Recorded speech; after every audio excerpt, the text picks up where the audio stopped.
Hemos venido hablando sobre heredad y herencia. Heredad y herencia. Responsabilidad y derecho.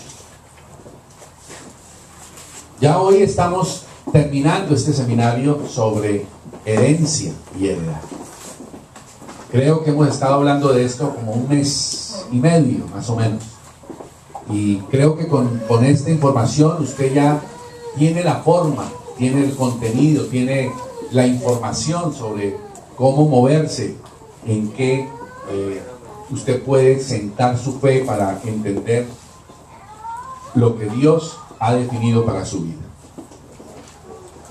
Si quiere copiar las siguientes frases, son de alguna manera como lo que hasta ahora hemos venido sentando. Tu posición en Cristo te da la posesión. Apúntalo. Tu posesión, gracias. Posición, gracias. En Cristo te da tu posesión. Dos palabras claves. Posición y posesión. Como hijos de Dios, Dios nos llama a que descubramos cuál es nuestra posición como hijos de Dios. En esa realidad de posición, poder nosotros entender a qué tenemos derecho por ser hijos de Dios. Pero también esa posición garantiza la posesión. La posesión, apúntenlo en segundo lugar, es un derecho el cual es irrenunciable. La posesión. La posesión. La herencia, si usted lo quiere llamar así, es un derecho que es irrenunciable. ¿Qué significa eso? Que si usted recibe una herencia de su padre o de su madre o de alguien, de su abuelo o de su abuela, usted no puede decir que no la recibe. Según el derecho civil, la herencia es irrenunciable. O sea, ¿usted qué tiene que hacer? Usted la tiene que recibir. Y de esa forma, en la palabra de Dios es lo mismo. La herencia espiritual, la herencia de lo que Dios tiene para su vida, usted no puede renunciar. Usted está llamado a poseer esa herencia. En la práctica, sin embargo, ¿cómo hemos estado viviendo? Hemos estado viviendo rechazando esa herencia, ya sea por ignorancia, ya sea por necedad. No hemos querido descubrir cuál es la herencia. Cuando usted lo llaman y le dicen, usted ha recibido una herencia, ¿qué es lo primero que usted pregunta? ¿Qué es lo primero que usted pregunta? No, ¿quién me la dejó? Claro, usted está muy afanado de plata, va a preguntar solo es que cuánto fue. Pero si usted tiene gratitud, pues usted al menos va a preguntar, bueno, ¿y quién? Y entonces, lo primero que usted tiene que preguntarse es, bueno, ¿y quién fue el que se murió? Porque quiero que entienda que cuando aparece una herencia, implica un muerto. Y a veces varios. ¿Estamos? Y aquí esta herencia, estamos entendiendo que esa herencia espiritual a la que Dios nos llama, implicó la muerte de Jesús. Y entonces, la pregunta es, todos sabemos que murió. Y cuando nos dicen herencia, uno dice, ok, ya sabemos que fulano murió, pero la pregunta no es si está vivo o está muerto, ya sabemos que está muerto. La pregunta es, ¿qué dejó? Y ahí entonces íbamos a la segunda pregunta, ¿qué dejó? ¿Cuánto dejó? Y en el caso espiritual es lo mismo. Ya sabemos que Jesús murió. La pregunta es, ¿qué dejó? Y el problema está en que usted y yo hemos vivido como pobres teniendo herencia. no hemos querido descubrir cuál es esa herencia. No hemos querido saber qué es esa herencia. No hemos querido ir a poseerla. No hemos querido cambiar nuestra manera de vivir. Y entonces hemos vivido como pobres siendo ricos. Estoy hablando sobre la base de si usted genuinamente alguna vez recibió a Cristo en su vida como su Señor y Salvador. Porque quiero recordarle que existe la posibilidad de haber sido usted un hombre de iglesia, de religión, y nunca haber tenido un encuentro personal con Jesucristo. Ya usted tiene que definir en su corazón, porque el hecho de que usted haya sido de cultura evangélica o cultura católica, porque lo llevaron a una misa, lo llevaron a un culto, o como en el caso de Jessica, ¿cuántos años tenías cuando te llevaron a la cruzada? 3 años. El hecho de que a Jessica la hayan llevado desde los 3 años a la cruzada, a mí me llevaron a la iglesia católica desde los 2 años. Desde que nació, desde el bautismo. A don ¿cómo es que se llama usted? Monseñor Eduardo. Desde que nació hace 80 años estuvo en la iglesia evangélica, cultura evangélica. Eso no garantiza que usted y yo hayamos tenido un encuentro personal con Jesucristo. Yo no es que lo esté dudando, lo que le estoy pidiendo es asegúrese, porque de pronto usted ha pensado y ha creído que por ser que usted entra a un garaje, usted se convierte en carro. Y hay personas que piensan que por ir a una iglesia se convierten en cristianos, y no es así.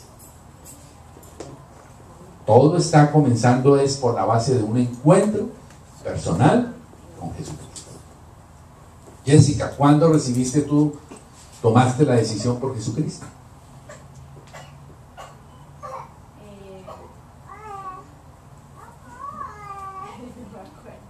¿No te acuerdas? Cuando tuve la capacidad de hacerlo por mí misma, de repetir esa oración, cuando estaba, pues no a los 3 años porque no podía. No eran los 3 años, sino ¿cuándo? Por ahí a los 7, 8 añitos seguramente. Y así cada uno deberíamos saber responder cuándo fue. Si usted responde de que es que yo soy cristiano desde chiquito, desde siempre, usted está en problemas. Usted tiene que saber definir cuándo tuvo una decisión por Jesucristo en su corazón. Porque ese es el punto de partida para que usted pueda recibir ¿qué? La herencia. Ahora, ¿la herencia la recibe cuándo? La recibe cuando el que da la herencia se muere. Y el que dio la herencia, ¿cómo se llama? Jesús. Ya se murió. Después resucitó, esa es otra historia. Pero en el momento en que Él murió, dio una herencia. Y usted y yo estamos llamados a vivir y a disfrutar esa herencia. Así que mi posición en Cristo, tu posición en Cristo, te lleva a tener tu posesión. Ahora, si tú dices que estás en Cristo y no quieres vivir de acuerdo a la posesión, es otra historia. Si quieres renunciar a esa manera de vivir, es su elección. Ya es la elección de cada uno. Tercer punto. La posesión es una responsabilidad. Claro, es un derecho también, por supuesto. Necesita ser maduro. Un hijo de Dios que no madura en las cosas, que no crece en su vida espiritual, nunca podrá poseer la herencia. Es de él, pero nunca podrá poseer la herencia. Bien, vamos a Mateo capítulo 4, versículo 33. Lo que acabo de hablar es una especie de resumen para introducir a los nuevos, introducir al tema. Marcos, ¿dije Mateo? Mateo. No, Marcos. Marcos capítulo 4, versículo 33. ¿Ya lo tenemos? Marcos 4:33. Marcos 4:33.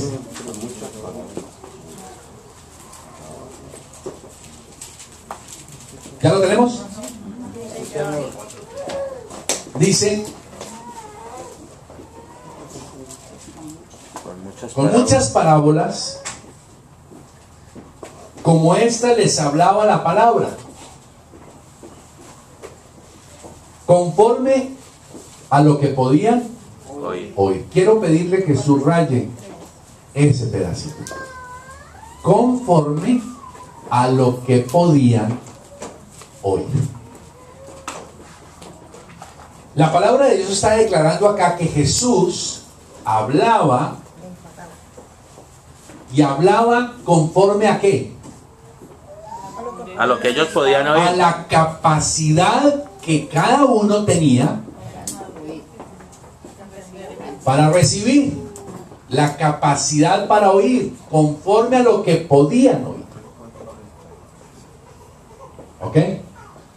Yo pensaba en esto y yo le decía, Espíritu Santo, es tremendo la responsabilidad que yo tengo al estar aquí, mi esposa, estamos aquí, al comunicar la palabra de Dios. Porque cada uno de ustedes está en una, nivel diferente. ¿Estamos? Y entonces yo digo, Señor, si yo voy a hablar, tengo que hablar conforme a lo que ustedes pueden oír. ¿Y cómo hago para empezar a clasificar? Fulanos sí pueden oír esto, otros no pueden oír esto. Que esa obra, ¿a quién le corresponde? Al Espíritu Santo. Pero usted, que es el receptor, y yo también, soy el que defino cómo y hasta dónde yo puedo seguir oyendo.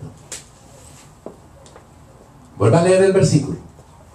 Jesús hablaba, pero dice que hablaba según lo que podían oír, o sea, estaban en capacidad de oír. Pero sigue hablando otro detalle interesante.